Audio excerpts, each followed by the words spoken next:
Our title this evening is Kingdom Over Culture. Kingdom Over Culture. So sabi ko nga, I was reading it and my heart is pumping kasi grabe yung yung principle ng submission na na tinuturo ni John Bevere doon. And there's this analogy that 'di ba sa Philippines, we live in a democracy. Okay? So leaders are elected, yung laws ay ginagawa ng tao, kaya pwedeng mabago, pwede nilang i-amend, pwede nilang improve. And yung opinion ng public, actually, it matters. Pero, tayo palang mga Christians, we live in a kingdom principle. Okay, we live in the kingdom of God. So hindi siya katulad ng Philippine government. No, so walang voting sa langit, no opinions open, hindi siya yung katulad sa Facebook Messenger na gawa tayo ng poll, saan yung gustong mag-date or saan kailan yung life group natin. Letter A, Monday, letter B, Tuesday. So walang ganun. Walang ganun sa kingdom ng Diyos, di ba? So, kung meron lang voting principle, talagang siguro, ang tawag dito, hinasa nyo na yung sarili nyo dun. Pinractice nyo na yan. Talagang, meron tayong voice sa langit na, okay, Lord, ayoko nito. Letter A, anong gusto mong bansang puntahan? Canada, Japan, may voting. But, I'm so sorry to say that the kingdom doesn't have that. Okay? Kaya may mga Christians that they struggle. Kaya may mga leaders na nagsa-struggle dito kasi we live in the kingdom with a democratic mindset. Yung mindset mo, Pilipinas, may voting, pwede mong i-impeach yung vice president natin. Okay? Pero hindi kingdom mindset, pero you're living in the kingdom. Okay? Now, I want to show to you on screen, ano ba yung difference ng democratic mindset? And of course, the kingdom mindset. Okay, so naiintindihan yun, yung ikaw, as a Christian, you are living in the kingdom with a democratic mindset. So I'm not sure if you're like this. I'm not sure if you're still practicing this. I'm not sure kung ikaw yung mindset na to. But I want you to be open sa heart ninyo na, shucks, it's okay na masaktan, okay lang na uy, ako yon. Kasi tinatama ka ni Lord yun. Tinatama tayo. Kahit ako, tinatama ako ni Lord dito. Ready? So I want you to thumbs up if you're ready. Thumbs up. Ready? Yes. Okay. So let's go. Meron akong chart dito na ginawa. Okay, so we live in a kingdom with a democratic mindset. Yan tayo. So paano ba yun? Ito yung democratic mindset. And then on the right side is the kingdom mindset. Una-una, ang democratic mindset, the government is of the people, by the people, and for the people. Yan ang government. Para sa tao tayo. Ginawa to ng tao. Para sa mga tao. Yung ganon, di ba? So, we are doing it to please the people. We are doing it because people will gonna protest if hindi natin to gagawin. Okay? Pero ang kingdom mindset is not like that. Ang kingdom mindset is the government is of God. Ang government ay para sa Diyos, by God, and for God's purpose. Okay? So, iba ang leader, iba ang purpose nito, hindi para sa tao, kundi para sa Diyos. Nanggaling sa Diyos at sa Diyos. Okay? Ano pa? Number two, number two, leaders are elected by majority vote. Nagboboto tayo. Sino gusto natin dito? Sige, BBM. Duterte. Ganito. So, you are voting it. You have the right not to vote them. You have the right to vote them. You have the right to re-elect. You have the right to place people. You have the right. So, majority. Okay? Sino bang majority? Kung sino yung pinakamadami, sila yung mananalo. Okay? So sabi nila, may 31 million people voted for BBM today. I'm not sure if you're part of it, if you're not part of it. Okay? Pero ang kingdom, leaders are appointed by the king. So hindi voted ng tao, walang opinion ng tao dito. I don't care if you like it, if you dislike it. if in favor ka ba doon? Hindi. Because ang leaders na nilalagay sa kingdom, appointed yan ng hari. So whether you like it or not, si Lord, ang hari, ang naglalagay dyan. Okay? So, pasensya na kung may dilagay si Lord na hindi mo gusto, pero ang maganda pala dito sa kingdom ay nilalagay ni Lord nilalagay ni Lord ang leader sa posisyon na yon. Okay? May magandang verse sa Romans Hindi na ako Romans 13 verse 1 to 3, di ba? Sabi niya, no authority except that which God has established. Merong authority na ine-establish ni Lord. Whether corrupt siya, so we can say na, Lord, ba't ka naglalagay ng corrupt? Wala kang pakialam That's the worst word Kasi the Lord has appointed that person already. All for His glory, all for His purpose, all by the Lord, all of the Lord. Okay? So, baka may authority na nilagay si Lord dito, tas you question, good news, si Lord nag-appoint nun. Okay? Another is that authority is temporary and can be replaced in the kingdom mindset. So, pag nasa democracy tayo, yung authority, hindi siya forever. Pwede siyang palitan, pwede siyang alisin, i-impeach. Okay? Pero sa kingdom, yung authority na yun is binigay ng Diyos. And it stands unless God removes it. So, si God naglagay, si God din po ang magtatanggal. So, if the Lord gave it to you, gusto ko pong malaman nyo, pasensya na po sa inyo, wala po kayong magagawa. The Lord put it there and the Lord will take it away. Okay, so, it also boils down to us also leaders. God placed you there, but God can remove you as well. Diba? So, tayo, mga subordinates, even if you don't like your leader, even you don't like your pastor, the authority that God placed you in your life, if the Lord is not, if mali yung ginagawa, your job is to obey, and if it is really wrong, the Lord will gonna take it away. Okay? And if you think, mali yun Lord, bakit hindi mo ina-allow? Okay? But the Lord is still allowing that to happen, to remain, na doon pa rin hindi ginagawa. Ang gustong baguhin ni Lord, hindi yung leader. Minabago ni Lord yung puso mo. Right? So, God places and God removes leaders in the kingdom. So, lahat, Lord, bahala ka na. Ang trabaho ko lang ay sumunod. Okay, another law, sa democratic mindset, laws change based on the popular opinion, polls, and of course, culture shifts. Pero sa kingdom, laws are unchanging. Walang nagbabago. It is always based in the in the word of the kingdom or the word of the king. Okay? So I tell you, hindi mo pwedeng sabihin pala dito na, so hindi mo sabihin, balitan na natin, Lord, ayoko na nitong rule na to, hindi pwede. Okay? The rule is already established even before you came. So ang gagawin na lang pala natin is sumunod doon. Another thing sa democratic mindset is the source ng power is tao. Ako, tayo. We are the source of the power. Okay, if the people doesn't like it, wala nang magagawa ang government. No, may say ang tao, pinapakinggan yung nararamdaman ng tao. Pero pagdating sa kingdom mindset, naiintindihan mo that the source of power is the king. Okay? So, hindi mo pala pwedeng sabihin na, you can say, I submit to God while you are rejecting His delegated authority. Hindi pala pwede yun sa kingdom. Lord, mahal kita, susundin kita, pero ayoko yung pinlace mong authority sa buhay ko. My parents, di ba, na-establish naman natin dito last week, no? Sino ba yung mga authority sa buhay natin ngayon? So, you cannot say that. When you submit to God inside the kingdom, you are also submitting in the authority that God has delegated. Okay? So sa kingdom, may king. Tama? Is that right? So may king.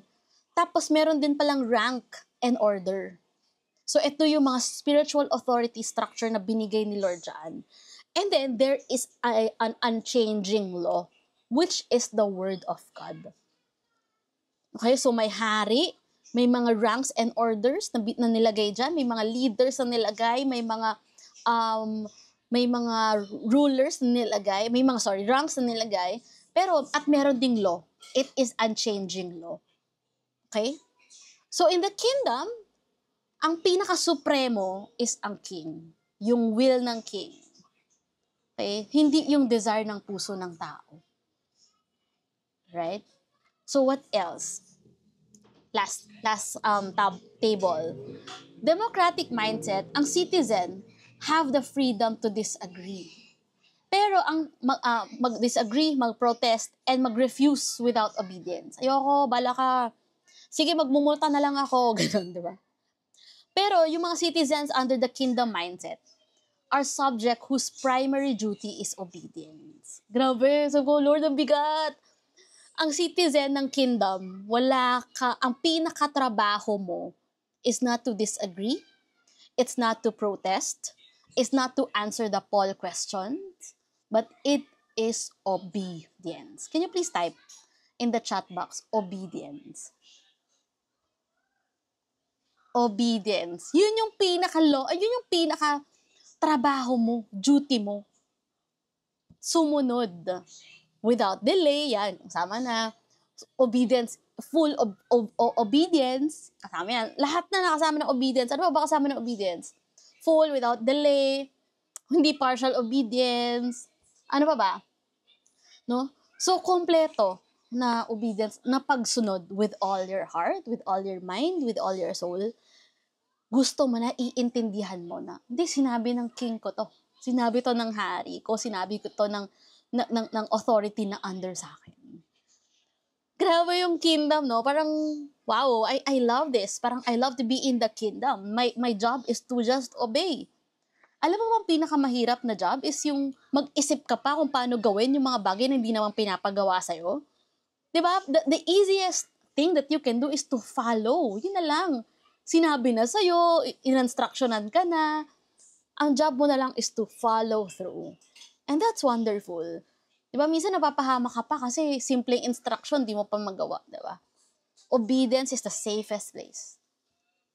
Democratic mindset is rights are self-determined. Pero pag nasa kingdom, rights are granted by the king. Okay? Yung rights mo, binibigay na yan sa'yo ng Panginoon, ng king mo. Tapos sa focus natin is personal liberty. You wanted to be liberated, you wanted to have that freedom. Pero ang focus mo dito sa kingdom, ano ba yung will ng Diyos? It's not my will, it's not my freedom, it's not my ano ba yung gusto ko, pero ano ba yung gusto ng Diyos? Ano ba yung gusto ng hari? Ano ba gusto nung authority na binigay ni Lord sa akin? Di simple. 'Di ba? Parang simple na lang yung pinapagawa ni Lord sa'yo. Sundin kung ano pinapagawa ni Lord. Ano gusto ni Lord? Yun lang naman eh. Ano ba gusto mo? Simple, it boils down to, it gives you simple decisions in your life. And then in the democratics, sinasabi niya, I'll submit if I'll agree. Sige, kung gusto ko, susunod ako, pero kung ayoko, hindi susunod, bala kayo dyan. Yan ang democratic. Yan yung mga democratic mindset. Pero pag na-kingdom mindset ka, I submit because I trust the king. Sumusunod ako kasi naniniwala ako sa hari ko. Pinagkakatiwalaan ko yung hari ko. Okay? It's not because you agree. Even if you disagree, but you trust, you're gonna follow. And the last is the ultimate accountability is the public opinion, pero ang ultimate accountability is the king's judgment. Okay, you can rest that you're in you are in the safe place. Okay? It's okay kasi alam mo na hindi ako mapapahamak. I'm gonna be in the safe place kasi bakit? Ito yung judgment ng king ko, ito yung gusto din niyang pagawa na sa akin. Right? So now, are you living in the kingdom but still have democratic mindset? Okay, check yourself. Okay, ano ba? Are you still focusing? Are you still doing na, okay, magsasubmit lang ako pa nag-agree ako? Do you still doing the protest, the refusal? Okay, do you still have that public opinion or Does the public opinion still matters to you? 'Di ba? Ang source mo ba ng power mo is ikaw, sarili mo, tao? So do you have that? Okay? Or are you living in the kingdom mindset because you are and you understand the kingdom? You are in the kingdom. Okay? Ito ka na ba? So I pray that you ask yourself today, ano ba? Nandun pa ba ako sa democratic or nandun na ako sa kingdom mindset? I want to welcome you in the kingdom of God. Okay, once you accepted Jesus Christ as your Lord and personal Savior, I want you to understand that you are now in the kingdom of God. So therefore, you should follow the kingdom. Be in the kingdom. Follow the King. Okay, wala na tayo sa mundo. Wala na tayo sa democratic. Di tayo parang Pilipinas. Pero mindset ng kingdom ang meron tayo. Okay? Now, let's open our Bibles in Acts chapter 26, verse 1 to 2. Okay, isang verse lang to. Acts 26, 1 to 2. Sabi niya, we all fell to the ground and I heard a voice saying to me in Aramaic, Saul, Saul, why do you persecute me? It is hard for you to kick against the goads. Okay, so sinasabi niya dito, ito yung story ni Paul. Alam naman natin yan, pinag-usapan na natin to, na hindi siya sumusunod kay Lord. Hindi siya sumusunod, talagang wala siyang ibang ginagawa kung hindi to go against the will of God. Okay, so can you imagine, sabi niya, you are inside the kingdom, pero you're against my will. So sabi niya, why are you persecuting me? Why are you not following me? Why are you, bakit sumusuway ka sa utos ko? Ba't hindi mo ako kilala? Bakit lahat na lang tao?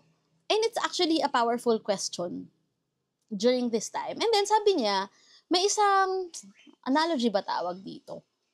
May isang quote na lang or ano, na sinabi ni Paul.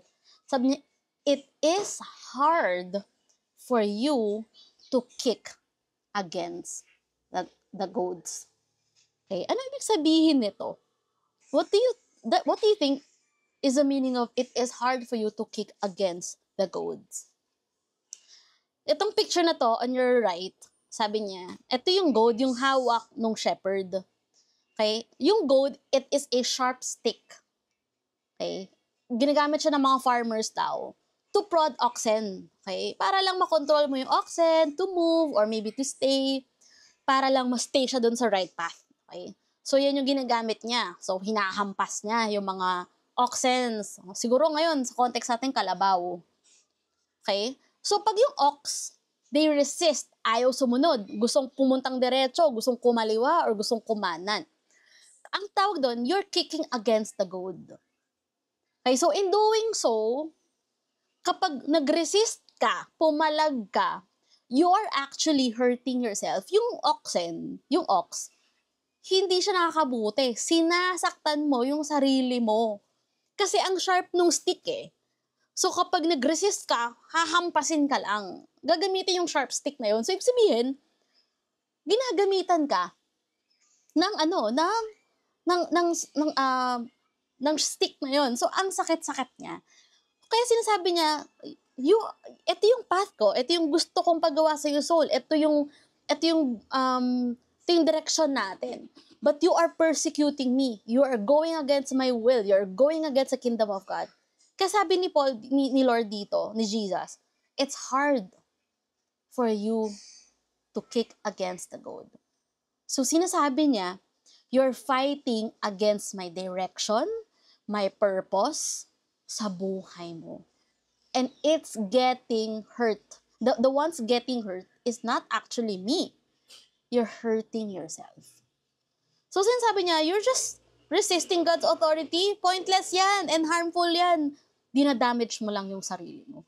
So let's talk. Ano ba yung ginagawa nitong bagay to? If you are not submitting to the authority, number one, you are resisting God. Okay? So imagine this. You are the oxen. Yung shepherd mo, yung farmer, may gusto siyang papuntahan ka. Gusto kanyang mag-campus missions, gusto kanyang iwin mo yung family mo, gusto niya na dalhin mo yung sarili mo to a good paradise. The problem, ikaw, you are resisting. Ayoko dyan, ayoko mag-preach, ayoko mag-win ng souls, ayoko magtrabaho, ayoko sundin yung magulang ko, ayoko sumunod kasi gusto kong mag-boyfriend, yung ganun. You know what? You're resisting the Lord. Kasi may purpose pala si Lord sa buhay mo eh. Okay? Resisting God, it's pointless. Anong point? Bakit po ginagawa pa rin yung gusto mo? Can you imagine, nakalock-in ka sa shepherd. Sa shepherd mo eh. I'll go back to the nakalock-in ka, can you see that? Nasa leeg ka ng will ng Diyos, andun ka. Sa kingdom. Tapos pumipiglas ka. Then you are just resisting God if you are not submitting. May authority binigay sa'yo, representative sila ng Diyos sa buhay mo. Okay? So, it's not just the person, the shepherd you're resisting also, but you are resisting God. Okay? So, number 1, you are resisting God Himself. So, sa resistance, hindi naman nasasaktan yung plano si God eh. You're just hurting the plan of God in your life. You're just hurting yourself. Okay? So sometimes we're just so stubborn eh. Hindi ko susundin yung leader ko, hindi ko susundin yung magulang ko, hindi ko susundin yung authority binigay ni Lord sa akin. Kasi mahal ko lang si Lord lang papakinggan ko. Oh, that's a wrong mindset. Don't be deceived with the mindset that if si Lord lang papakinggan ko, hindi ako makikinig sa kahit sinong leader. Mali yun. Don't be deceived with that. Because in the kingdom, there will always be ranks and orders. May mga taong ibibigay si Lord sa'yo. And those people are powerful. Because the Lord gave them the authority over your life. At darating yung araw, ikaw din yung authority na itatalaga ng Diyos. So when you resist the authority, si Lord mismo yung nare-resist mo. Okay? Sino rito naiintindihan yun? Okay? So you cannot separate our submission to God versus your submission to the delegated authority of God. Hindi mo siya pwedeng paghiwalayin. Okay? But I want you to know and I want you to remember this. There is freedom in submission and bondage in rebellion.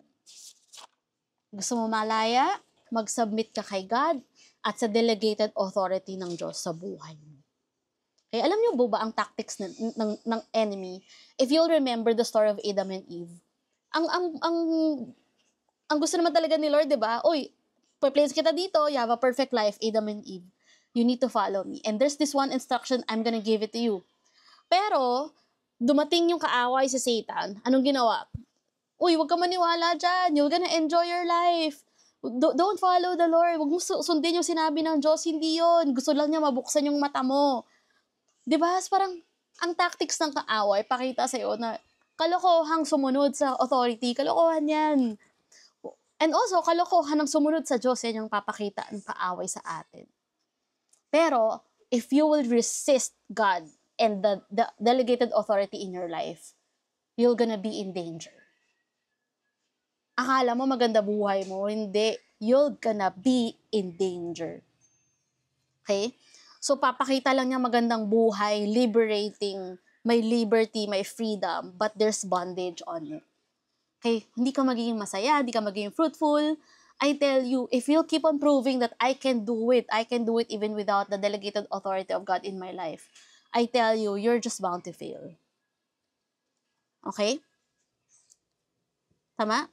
So, if we attempt to live as believers, pero meron pa rin tayong cultural mindset towards authority ng Diyos, you will be ineffective.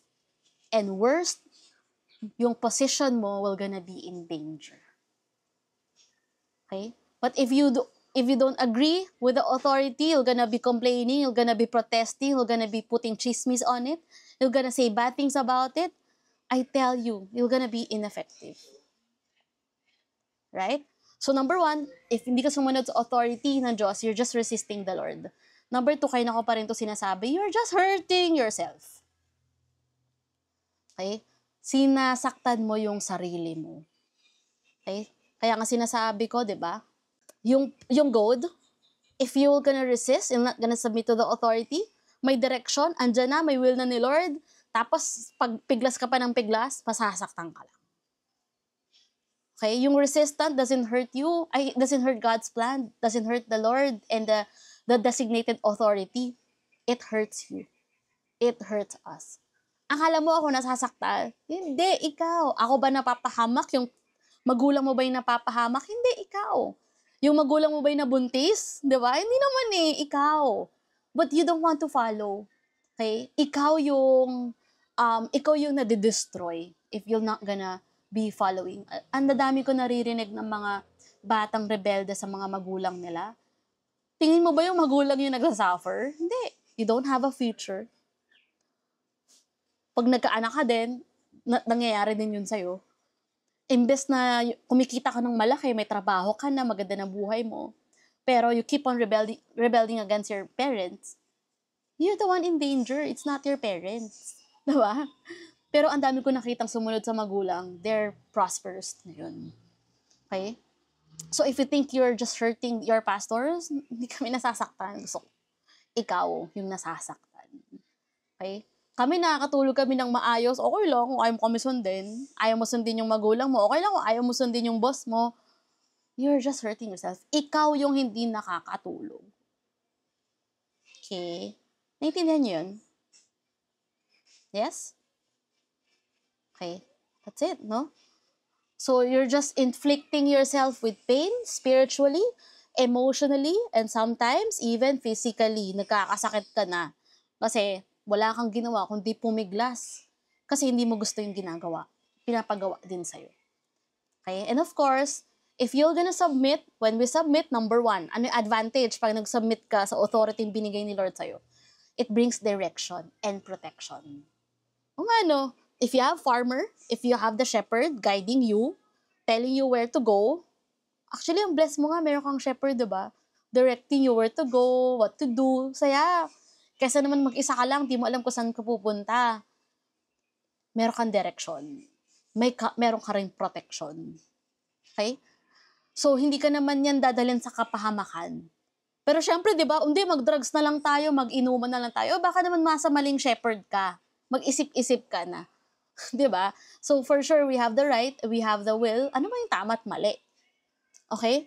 So, sabi niya, but I know that the shepherd, the delegated authority that God gave you knows the best for you.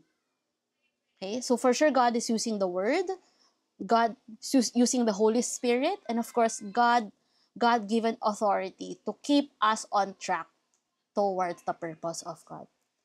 So, I tell you, when we submit, we step into God's protection and God's direction. Okay? And number two, and the last, pag nag-submit ka, it brings correction. Okay? Alam mo ba na nako-correct ka kapag nagsasubmit ka?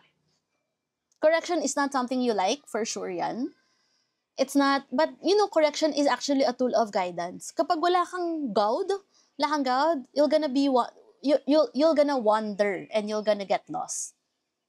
Pero kapag you are submissive, okay, through the authority na binigay sa'yo, alam mo bang made-develop ka? Yung correction na yon, it's not to dominate us, but to develop us. Uy, grabe gumagaling ako. Grabe nag-i-improve ako. Grabe nagagawa ko yung purpose ni Lord sa buhay ko. So don't resist correction. It will just bring you to the right direction. So I pray that if you feel restrictive, okay, it often's leading you to into fruitfulness and also in safety. Kapag medyo restricted ka na, parang ba't ganoon, puro rules and all, ay, maganda yun, gusto ko, good news yun. Bakit? Kasi magiging fruitful ka at magiging safe ka. Love it, diba? Saya. Thank you, Lord, for that. So to end this, okay, I have a story. Merong story dito si John Bevere. Sobrang ganda, na-move din yung heart ko when I was reading it. Isa-summarize ko na lang siya.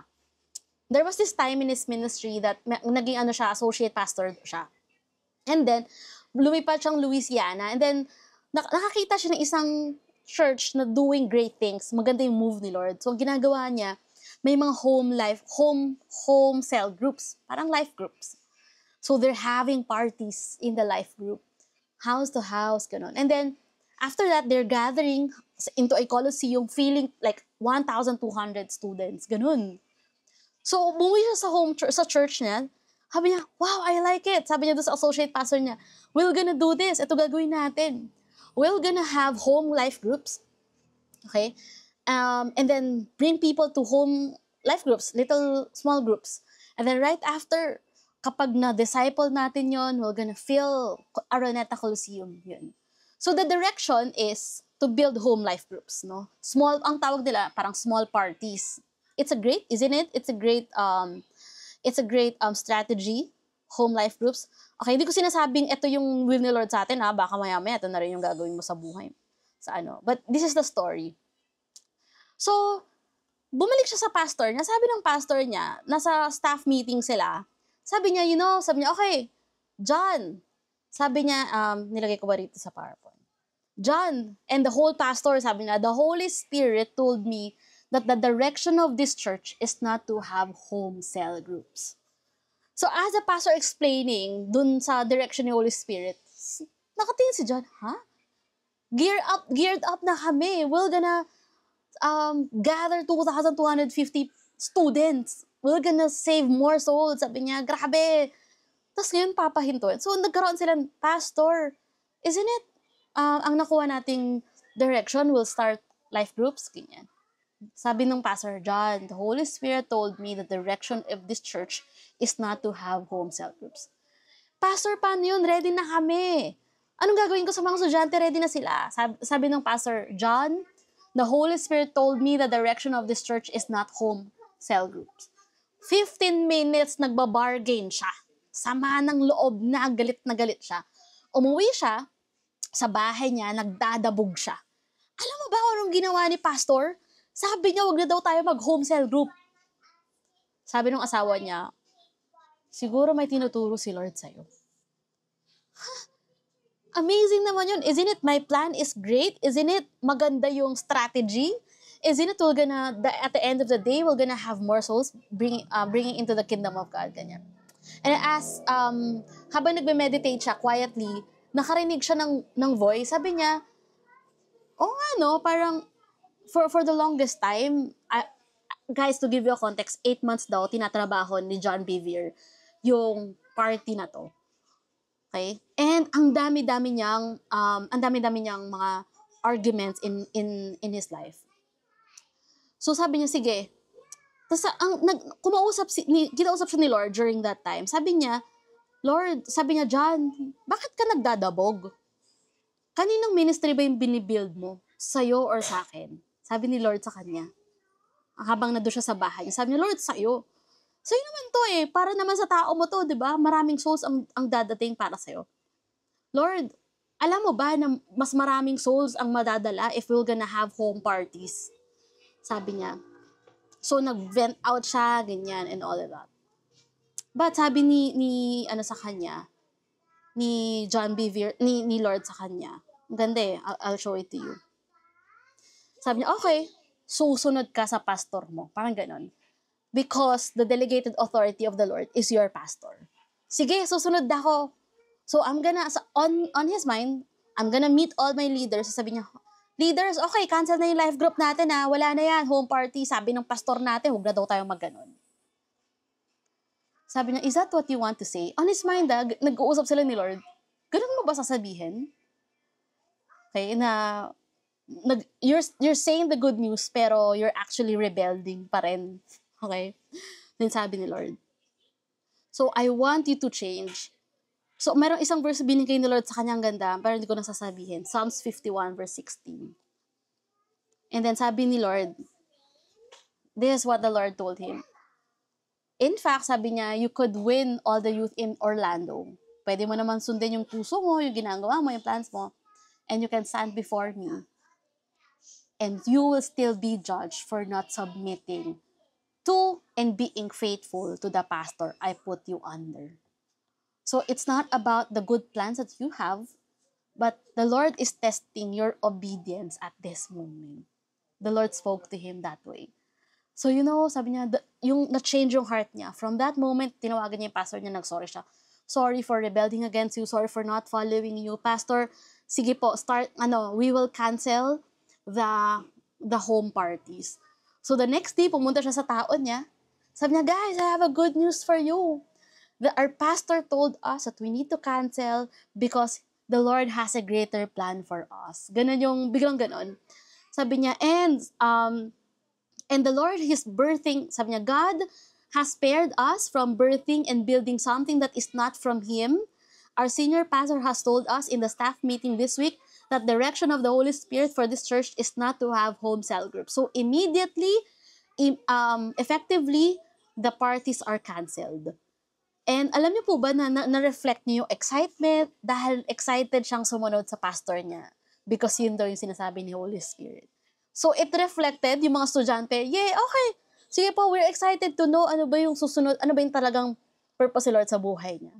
Diba? Parang can you see the difference of translating the message into a beautiful message, no? Instead of rebelling, sabi ni Pas, wag daw tayo magkanto, ito na nga lang gawin natin. Diba? You know what? After that, sabi niya, the Lord changed his heart.